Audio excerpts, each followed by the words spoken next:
I suck at Jiu Jitsu? How do I suck less at Jiu Jitsu? I guess to suck less. The diabolical leader of the Headlock Squad.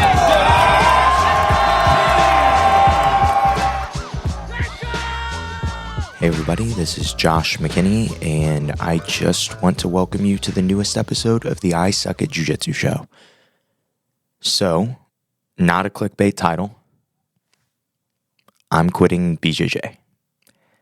I have dedicated 17 years of my life to getting good at, pursuing knowledge, innovating on BJJ. And after 17 years, I am done. And after 10 years of being a coach, I'm done. After 6 years of having the podcast, I am done. And I have 3 schools. And I've talked to those members. I've talked to those students. And they agree with me. And they're done too. All my black belts, we talked. I shared my perspective with them. And they agreed.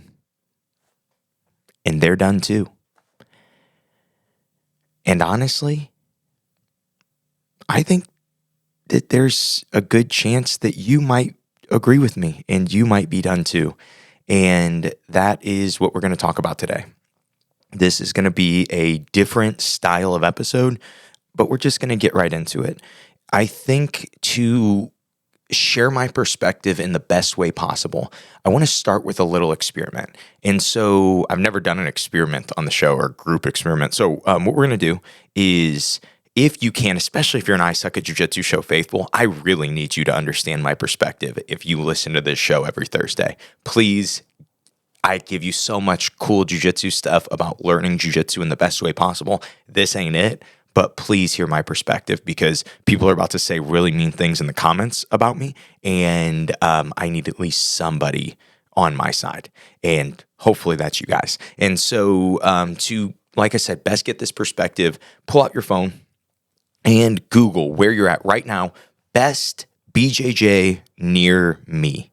And in your honest opinion, and maybe you are lucky, maybe it's your school that pops up and you really have tried all kinds of places. You know that your school is the best BJJ near you. If that is you, maybe don't listen to the rest of the episode. But if not, you see on the thing and you go, that gym, that's not the best BJJ near me. That's the worst BJJ near me. Yeah, it's like that everywhere. Understand, I started teaching jiu-jitsu 10 years ago. When I started training 17 years ago, there really weren't even jiu-jitsu schools that existed. I was training at an MMA school that offered jiu-jitsu. There were taekwondo schools that offered jiu-jitsu. It was just anywhere you could find mats. And then, 7 years later, I start my own school and it's growing, right? I'm a purple belt at that time, starting a jiu-jitsu school and starting a BJJ school, like a cool 21-year-old purple belt. And I'm going to go all in on being a coach. And once I started to learn marketing, it really, the business started to do really well. And that worked for a period of time.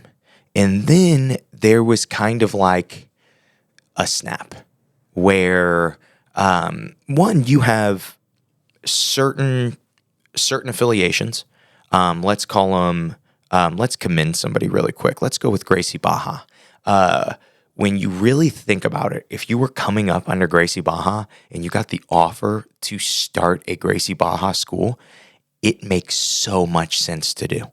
More than any other affiliation. It makes more sense to stay with that affiliation because so much is already done for you in the way that they know how to market and the way they know how to run a school. So much is done for you. But that same aspect is why if you are a mom and pop jiu-jitsu school, it's very, very hard to be above those type of schools because not only are they killing it, they have a national brand, right? And they have a national brand that does really well. They have the name, recognition. And then you go like, oh, well, what, which one of the Gracies was that from? Like, none of these Baja guys know, they're just there, right? But it's a great brand. And you have to understand that to understand why your favorite school probably isn't at the top. It's marketing and it's branding. And as much as you go, oh, this is a business episode. No. That's not it. I'm sharing my perspective. My perspective first starts as someone who's trying to provide for his family, as a person who's trying to do that using the art that he has dedicated his whole life to. And at this point, like I said, I have given up on that. I'm not doing that anymore. For the first time in my life, understand, I started BJJ at 14. And really, we started GJJ. We started Gracie Jiu Jitsu, learning through VHS tapes when I was 8 years old. But I did BJJ for 17 years and dedicated so much to the art and cared so much about the art. But when it comes to what I can share with my students, I have to brand it the exact same thing that is shared, the same name, the same term that is used with every single school around me, okay? And so as a business owner, that is the perspective that I'm seeing, where I'm going, hey, there's a lot more of us now. When I started, it was kind of frowned upon to have a jiu-jitsu school within 30 minutes of someone else. And now there's no way you could enforce something like that or even expect people to do something like that. There is just too much. There are too many people that are producing good purple, brown, and black belts that want to then use that art in the same way that I did, the same thing that they dedicated their life to. They want to use that to try to make money for themselves or for their families. And so when you start to look at this dynamic from that perspective, then you start to see the perspective of, what if I'm not a black belt coach? What if I'm the opposite? What if I'm a brand new person who wants to come into a jiu-jitsu school and wants to start learning jiu-jitsu? Well, what do? I Google best BJJ near me, and what happens? Well, I probably get sent to whoever has the best marketing, the best SEO, the best Google reviews near me. And I mean, Google reviews can be good, but you can fake those too. Either way, because we all have the same term, it is impossible to differentiate yourself. And then people who own the market tend to kind of do this, your anti-Brazilian type of language. If you say, hey, what if we marketed it differently? What if we did a little change up to what we're saying? Because also, again, shaping my perspective, I come from the personal training industry. My dad has run a personal training business since longer than I have been alive.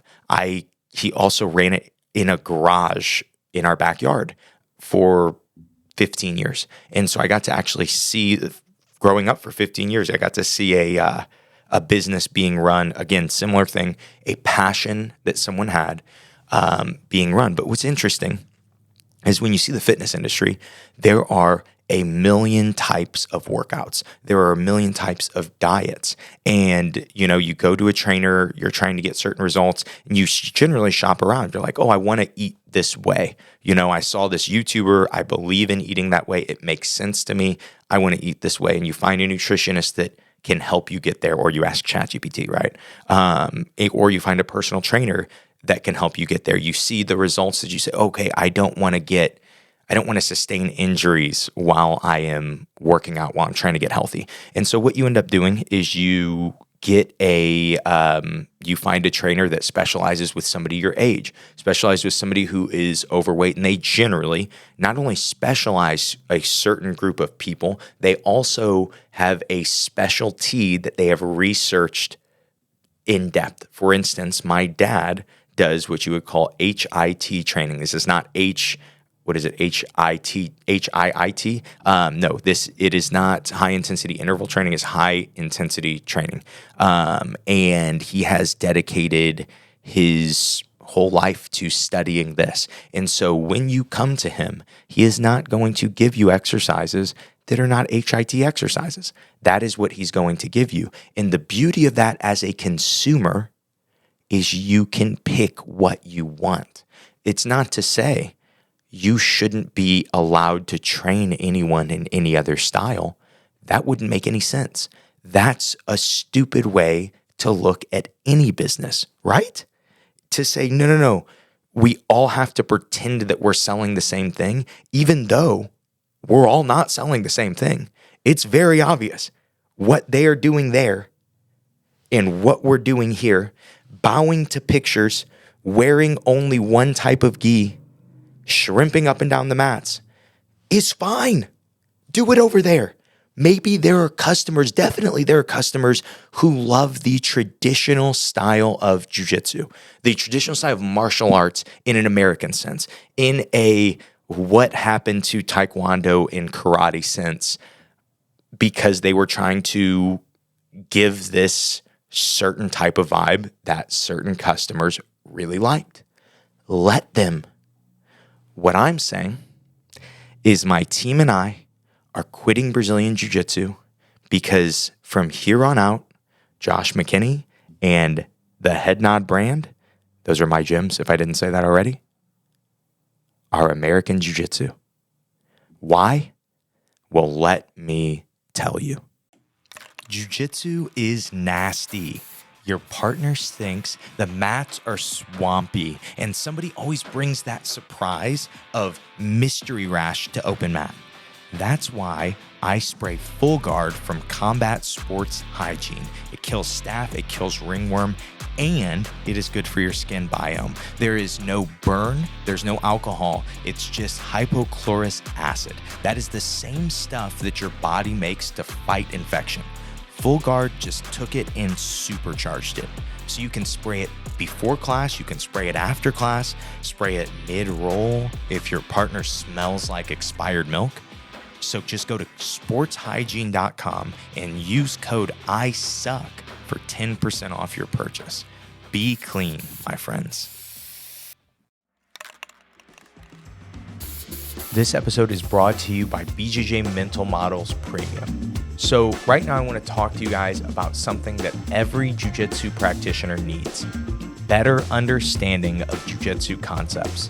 That is why I am pumped to remind you guys that BJJ Mental Models is still offering their premium course, Jiu-Jitsu for Imbeciles by Rob Bernacki, for free to I Suck at Jiu-Jitsu show listeners.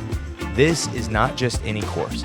It's Rob breaking down the fundamentals of his conceptual jiu-jitsu framework in a way that is both straightforward and mind-blowing. Whether you're a beginner or just looking to solidify your understanding of the core concepts in jiu-jitsu, this course will help your game. To get the free course, just go to bjmentalmodels.com/ISUCK and sign up. You've got nothing to lose and you have a ton of knowledge to gain. Let's get back to the episode. So I started teaching jiu-jitsu like 10 years ago. And when I started, especially like you have to understand, a lot of people weren't even training then, right? That are listening to this show. Understand how much different the culture was when I started teaching, okay? When I started teaching, I started with this idea that I wanted to do open mats that were open to anyone who trained. And the amount of backlash that I got, the amount of positive response that I got from local black belts, I was a purple belt too, that were wanting to come to my gym to train because they were like, man, I don't get to train with anybody high level. I only have white and blue belts at my gym. And the amount of response I got like that was amazing. But on the same note, I actually had multiple times that people, looking back now, had no business speaking into my life in any way, would lecture me, like black belts that had known me and would like lecture me about running an open mat that was open to any gym, like telling me as though I will lose competitive matches. Well, because I do this. I'm like, guys, I don't even have none of these guys I'll ever compete against. And it was just, and on top of that, it was like, how much of a benefit is it, even if I lost a match because of it, how much of a benefit is it for my guys to get to roll with this one person that's really good? That guy that comes in, the black belt that comes in, yeah, he gets a bunch out of it too. But I think as a whole, we get way more out of it by them coming to visit. And not only that, we make friendships that then we get invited to open mats. And that was what my thought process was. And now, I mean, I'm sure that there are some coaches that really discourage cross-training still, but now it's more of a standard in jiu-jitsu. And it was only because people decided that it didn't make sense. They were like, yeah, I know we've done this way for a long time, but this does not make sense. We should do something different. And that really is the American jiu-jitsu terminology for me. But the truth is, we've always focused on innovation at our school. We've always had ties to wrestling roots. We've always looked outside of Brazilian jiu-jitsu specifically. We've looked to self-defense-based jiu-jitsu for ideas and thoughts on winning competition. You look everywhere.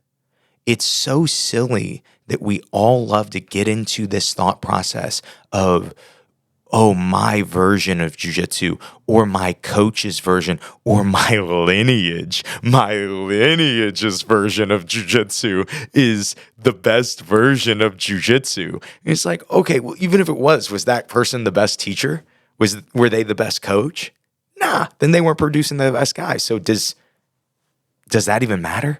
And at this point, 10, 15 dudes down the line, I feel like we've probably played a game of telephone, right? And at this point, you're on social media, you're on YouTube, right? You're learning from other places. Why would lineage matter at all? Well, here's the truth. It only matters for marketing, right?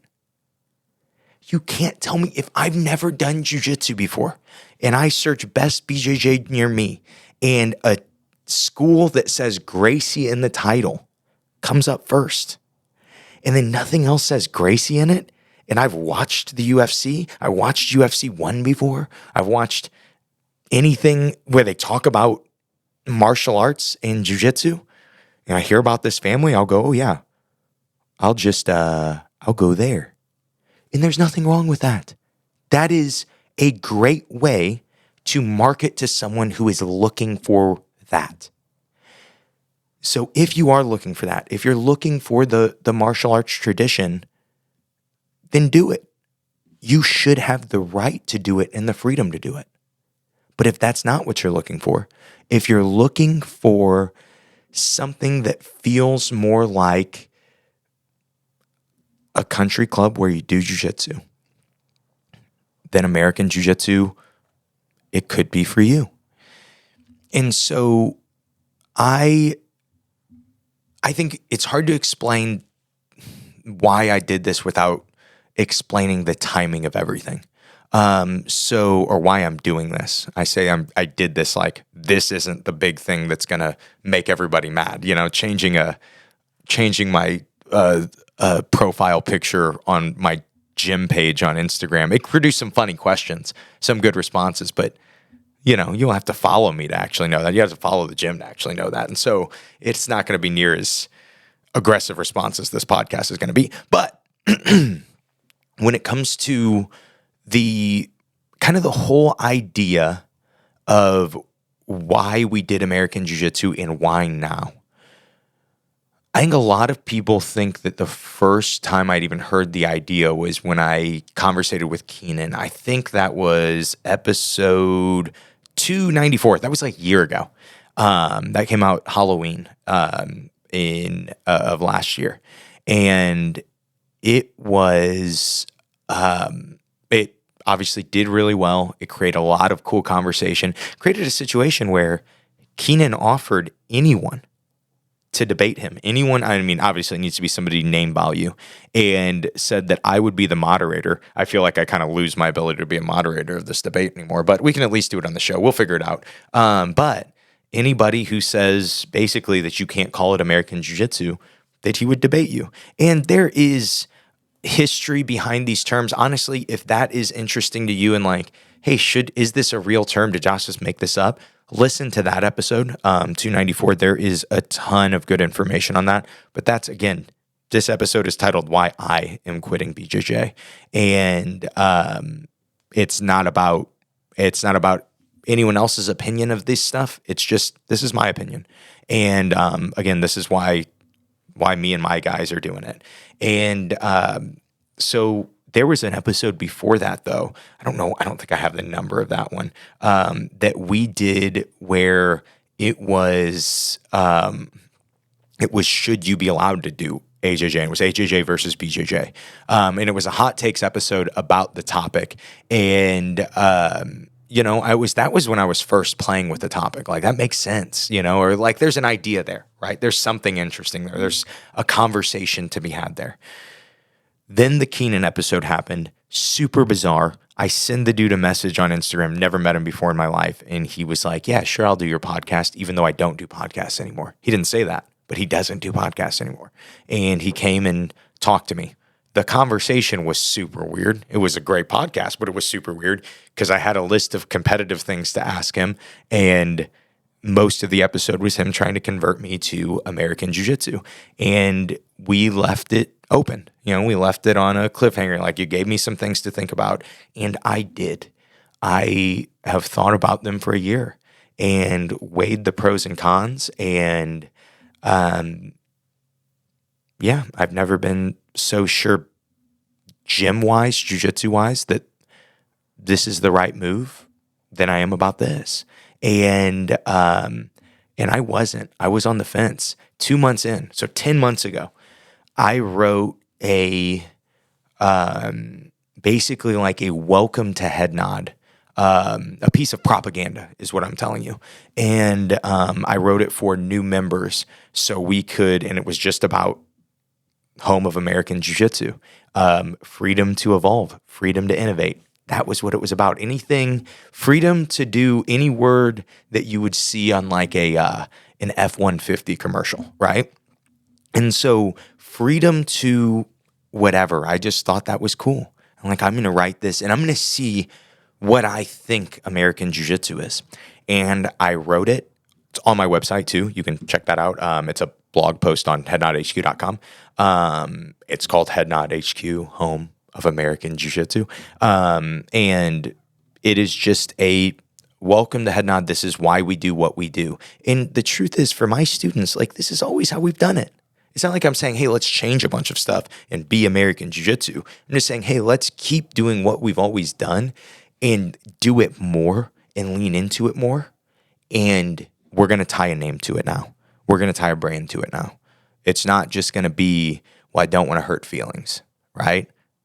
It's not about that anymore. When you have a baby come into the world, you start to focus more on your purpose and less on other people's feelings, I think. And at least that's what happened to me. And so I went this time. I have a few cool moments that pushed me towards American Jiu-Jitsu that I could share. But I thought I would share this one. And this one is the most unique, I think. And so a month ago, one of my friends, my best friend since middle school, he said, hey, let's go to this business conference. And I'm like, yeah, sure, let's go to this business conference. He's like, I'll buy tickets. And I said, oh, yeah, cool. I don't think anything of it. He just offers to buy tickets for this business conference. As the business conference itineraries are getting sent to me, I'm starting to go, uh-oh, this seems expensive. What did this dude spend on these tickets? And so I'm curious because it's saying things that don't make sense, words that I have to Google, and they seem like they're only, kids from Granite City don't know these words. These are luxury words that I'm reading, not understanding it. There's a point where you get to privately walk Harry Potter world like at midnight. Like, what is going on? Why is this part of a business conference? And so I call my best friend. Hey, what is this? What did we? First of all, what did you just spend on those tickets? And he says, oh, don't worry, bro. I got the tickets taken care of. And I said, bro, what did you spend on those tickets? Tell me right now. And he said, I'll never tell you. And he didn't. But it was very easy to Google because it's a very popular conference. And they were way more than I make in a very solid period of time. They were excessively expensive tickets. Something that there is no way in the world that I would have ever spent on myself. Ever. And so we go to this event. And so understand, I got in on a free ticket. I am in the top tier group that you can be with all multimillionaires. Your boy, Josh. I'm wearing my Casio AE 1200. I don't know if you guys know, it's actually one of the coolest Casio watches, probably one of the best watches in the world, like $30. If you wait till Prime Day, I don't know, maybe Prime Day already happened, I don't know. But Prime Day last year, I got this one for $20. So yeah, getting my money's worth out of it. But keep in mind, that's what I'm wearing during this event. Keeps great time. I'm not going to have to check my phone. It's going to be accurate the whole time. I could know what time it is back home if I want to. Can't be better. Any other watch I see is a Rolex or a term that if I Google it later, because I have a little notebook, so I would write down like all the words that I didn't understand that were business words, and then like all the cool things like terms that people would say or the cool watches that people had on, and then I would Google it like late night to be studying. Because keep in mind, you dropped a white belt in business who's only ever hung out with and been around blue belts and thought it couldn't get better, right? Maybe some purple belts, like it couldn't get better than these guys. And then you drop me in a room with 400 black belts of business. And the funny thing is, they don't know I'm a white belt. They're just like, oh, this is a cool guy. He does Jiu Jitsu. Let me tell him my secrets. And boys, that was wild. I could do a whole episode on that, or a whole like YouTube video on that conference. That was the conference itself was amazing. But the moment in the conference that stood out to me, there are these points where you are doing kind of like small group discussion, 4 to 5, 6 people, and you're trying to solve certain problems, and then your team has to say how you solve the problem. And one point we're put in this group with this really, really big Russian guy. And if I'm being totally 100% honest with you, I don't totally remember his name, and I don't know that it was Sergei. But afterwards, me and my best friend Brandon kept calling him Sergei. Like, yeah, oh yeah, Sergei. Yeah, that was what it was. Because we meet this guy in our small group. He literally says his name once. He does not participate at all in small group. He's engaged. He's listening to everyone else talk, but he doesn't say a word. We find out more later about his business. Super, super good at what he's doing. But a little bit later that night, you're in that place for forever. But we're in there 12 hours and just learning business stuff, practicing stuff, and then repeat. And so it's like late night. It's probably like 11. We get out at 10:30 where everyone's kind of trying to go to some of the restaurants that are still open and stuff. They were lecturing us on like, hey, we kept you from here from 8:30 to 10:30 and 8:30 a.m. to 10:30 p.m. You better go back and do your homework because you got to be back here at 8:30 tomorrow. And so they were intense at this thing. This was camp for sure. And guy comes out though. We're late night. Me and Brandon are just kind of chilling. Dude walks out and hadn't talked to us. And he goes, "What do you two do?" Just like that. Like, oh, sorry, sir. like, oh, my friend Brandon tells him, and I mean, he has a very, again, much more impressive resume when it comes to what we're there for, right? And then I say, oh, I run 3 Brazilian Jiu-Jitsu schools. And then he just like kept staring at me as if I was lying. And he said, no, you tell me what you do. And I like, then we start talking more, give him more information on kind of who I am. Then he keeps going, he keeps pushing, and he wants to hear more. And then he gets to, well, what is the problem in your Brazilian Jiu-Jitsu school? And I told him exactly what I just told you guys. I said, it's not possible for me to compete with people that have better branding that has been built for way longer. And it's not possible for me to have my guys compete in the sense of just branding. And like, there are a lot of new people trying jiu-jitsu, but we're not getting shots at those people. And that's what I told him. And he said, and so what is the solution? And I said, it's this American Jiu-Jitsu thing. And he said, and why you not do this?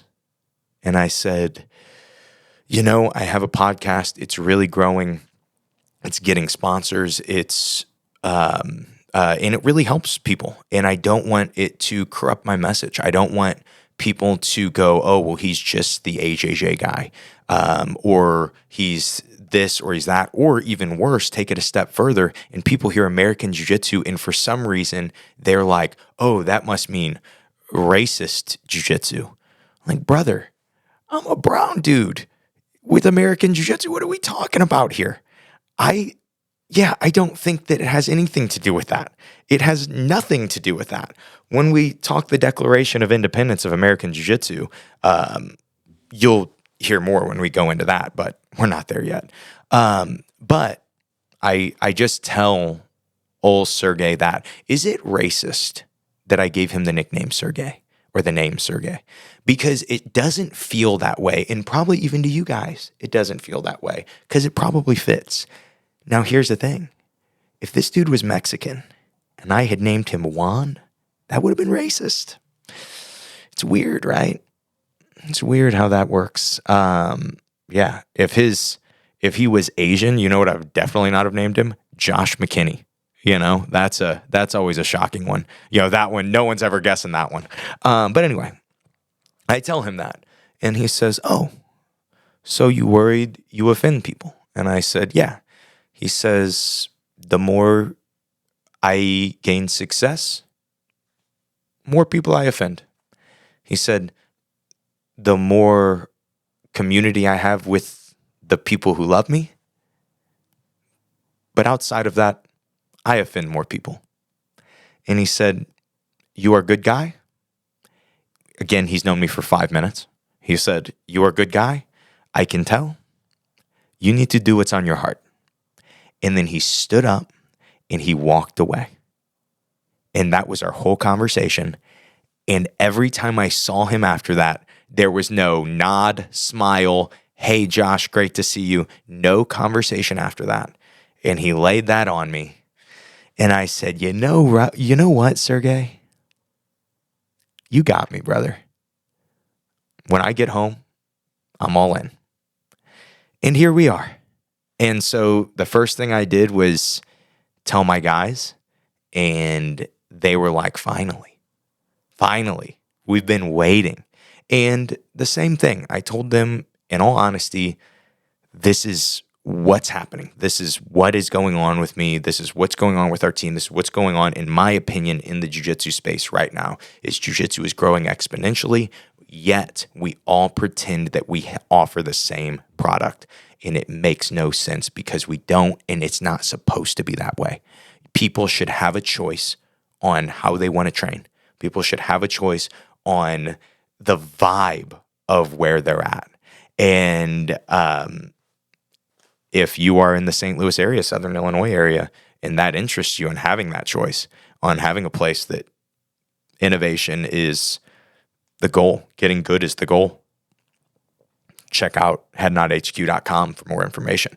Now, let's get to the important stuff. the American Jiu Jitsu Declaration of Independence. I don't think it needs any introduction. I think we can just go right into it.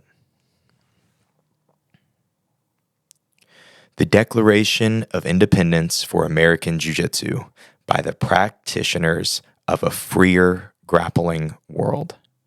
We, the people of American Jiu Jitsu, in pursuit of better leverage, clearer minds, and cleaner mats, do solemnly declare our independence from all forms of control that do not serve progression.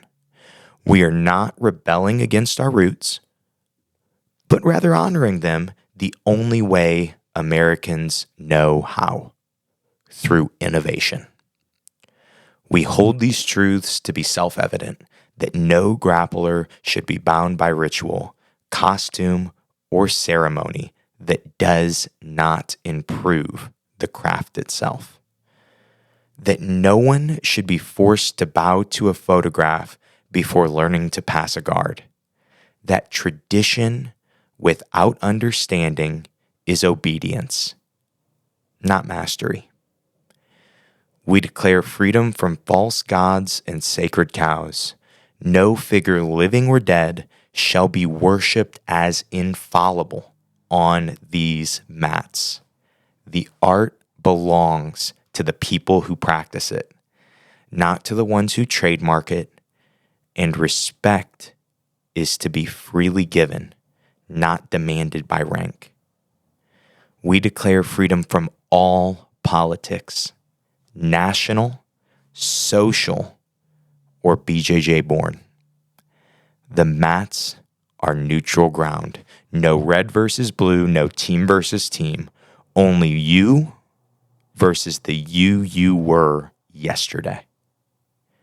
Here, every person, man, woman, child, cop, or competitor, all united by respect, effort, and shared struggle.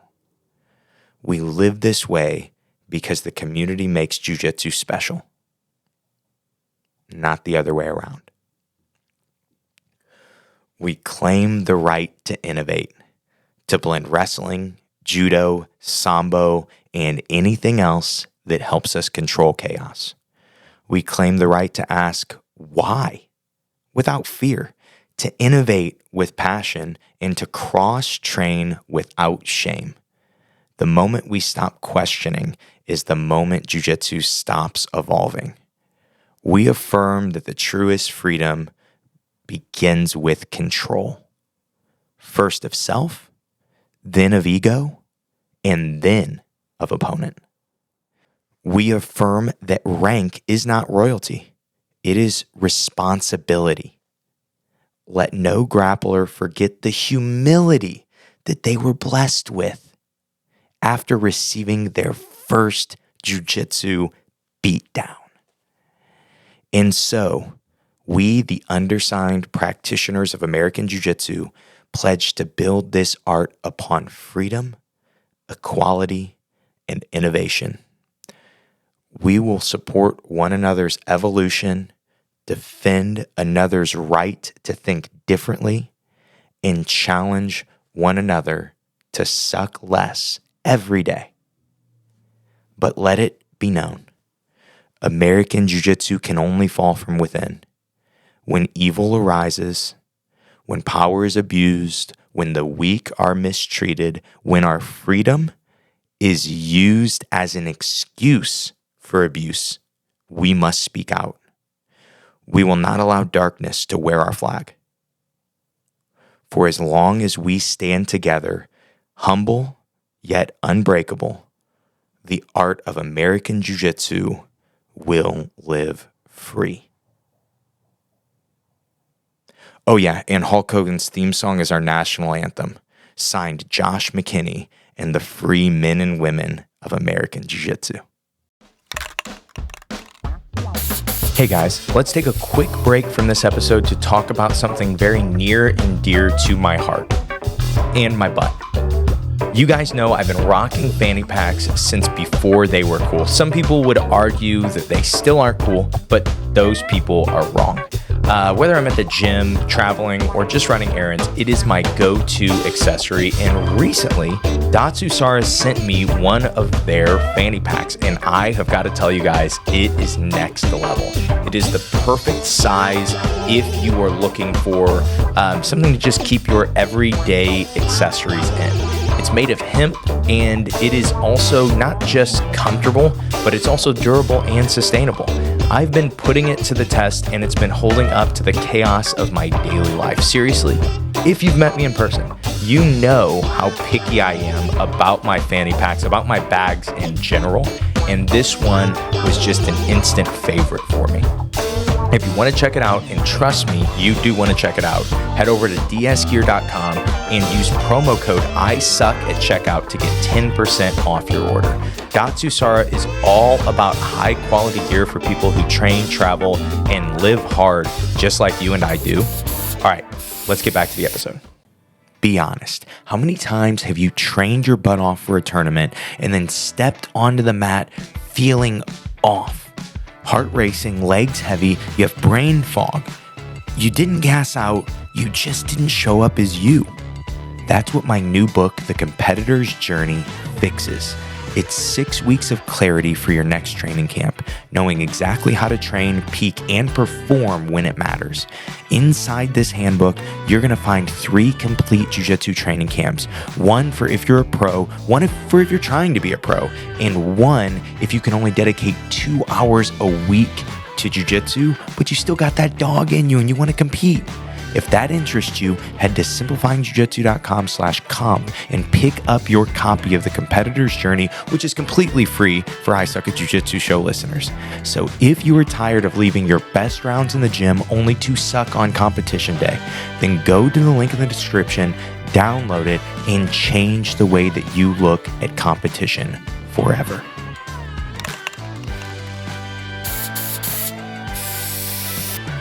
Hey St. Louis Jiu-Jitsu community, Josh McKinney here. If you're tired of losing in competition, there are actually only 2 options. You could either quit competing in Jiu-Jitsu and take up knitting, or you can compete more, get more reps, and get better at competing. If your goal is to get better, then you should get more reps. I believe you should be taking every chance you get to compete, and the last chance to compete in our area is the CX BJJ St. Louis Open at Fox High School on November 22nd. That's in Arnold, Missouri. They have kids, they have teens, they have gi, they have no gi. Actually, I was out of town for the last one, and multiple people were texting me to tell me that a former adult world champion was competing at the tournament. So you never know who is going to be there. If that interests you, getting one more rep of competition, a little more practice competing, head over to cxbjjchampionships.com to get registered and get one last competition in before the year ends. All right, Josh, I get why you're doing it, and I totally commend you. You fight your fight, but what about me? What should I do? Should I go be American Jiu-Jitsu? That's what a school owner is probably asking themselves if they are still listening to this episode. If the Declaration of Independence hit your ears right, yes, absolutely, brother. That's who we want. If those things are things that you guys focus on, if those are things that you guys care about at your school in America, yeah, that's probably who you are. Claim it. Put the Declaration on the wall, brother.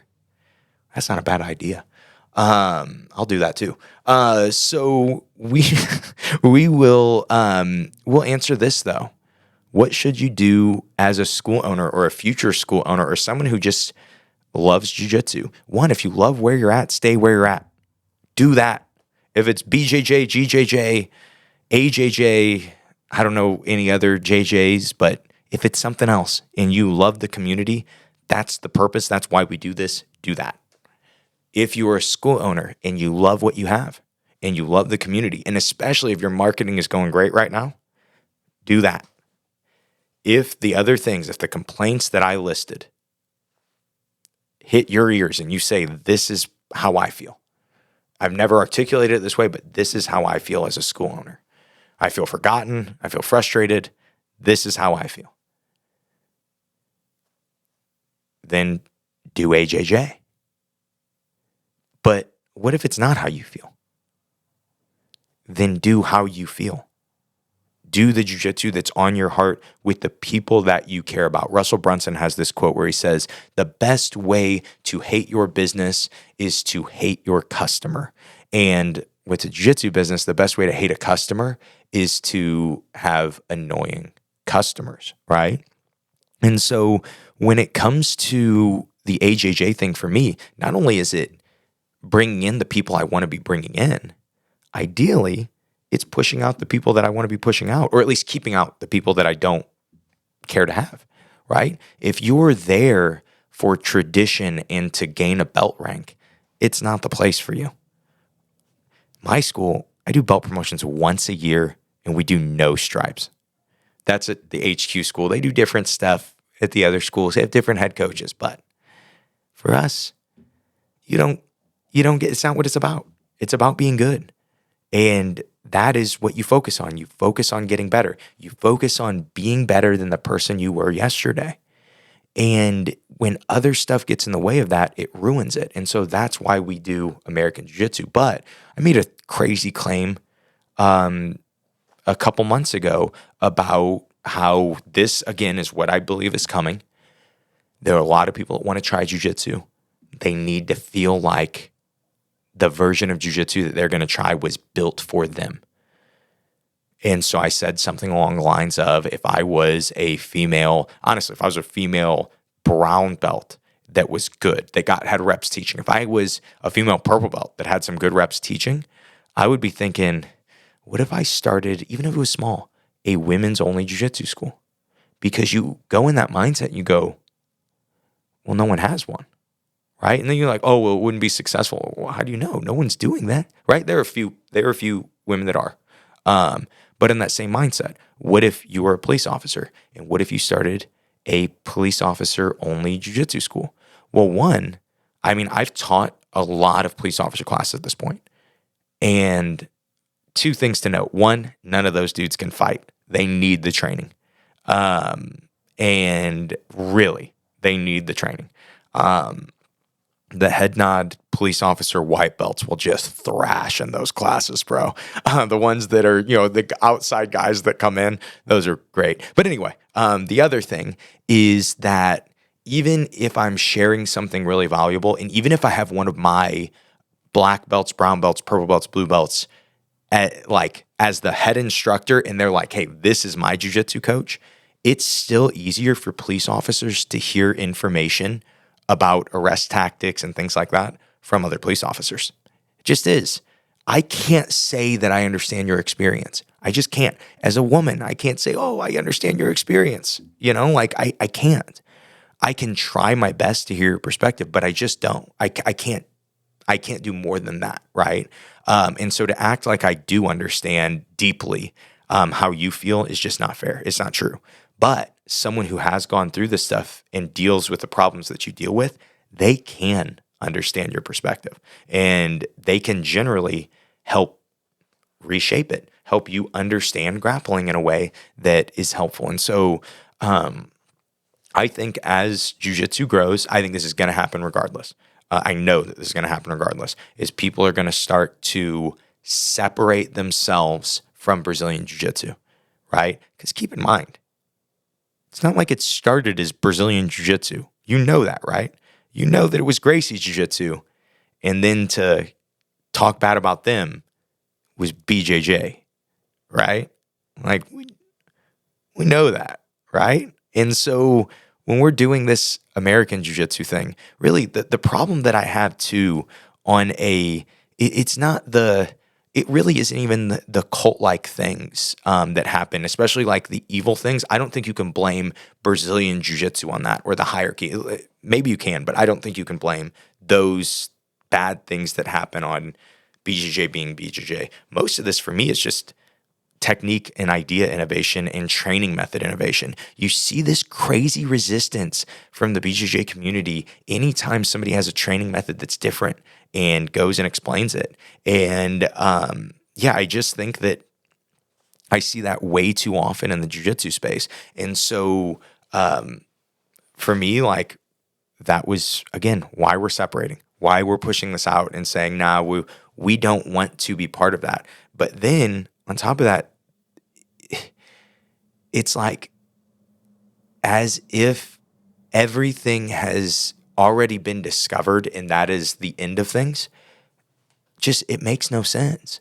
It does not, like the best people, the people that have done the best in competition over the last years, yes, they've taken old principles and perfected them, but then they've taken new ideas and they've added. And as soon as jiu-jitsu started to become this thing where, nah, everything's been discovered, this is what BJJ is, and you kind of just need to shut up and do it now.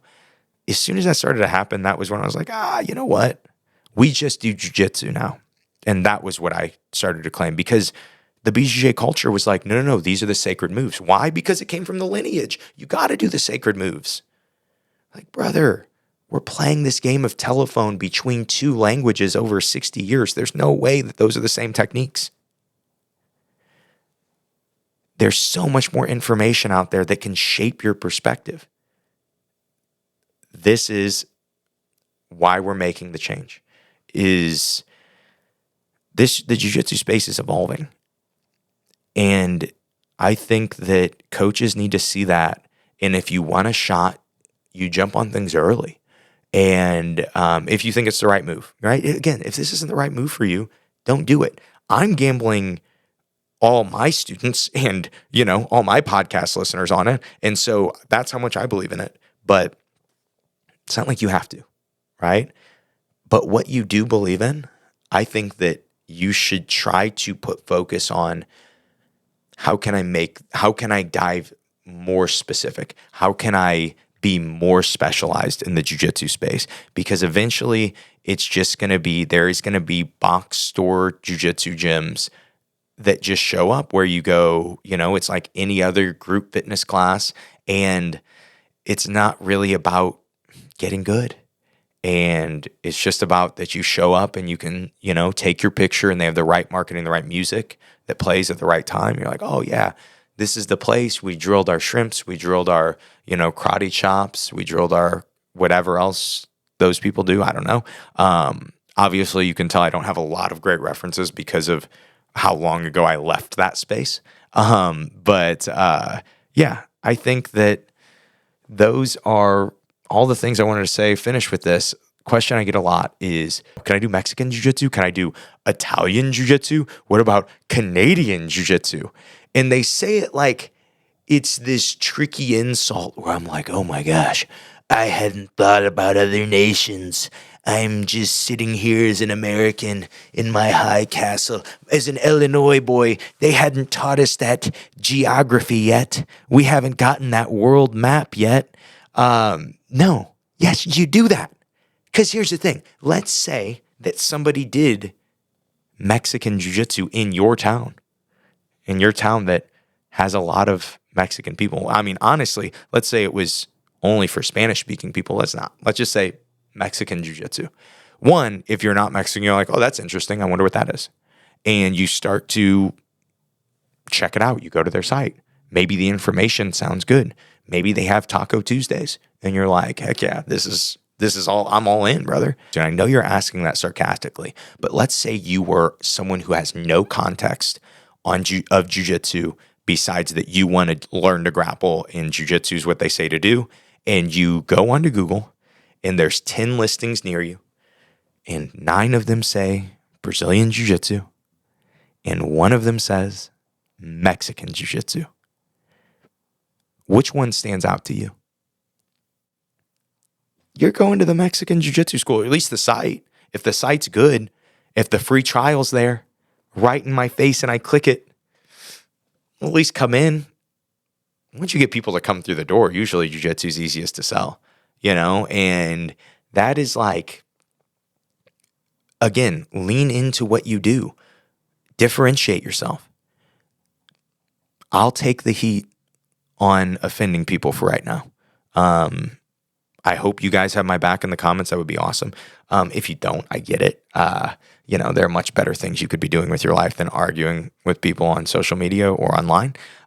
So if not, I'll just argue back with them. And then if anybody with any name recognition wants to jump on the show and debate Keenan, you still can. That offer's still just sitting in the air. If I shouldn't be allowed to do Brazilian Jiu-Jitsu and you want to argue it in technical terms, then that's who you're arguing with.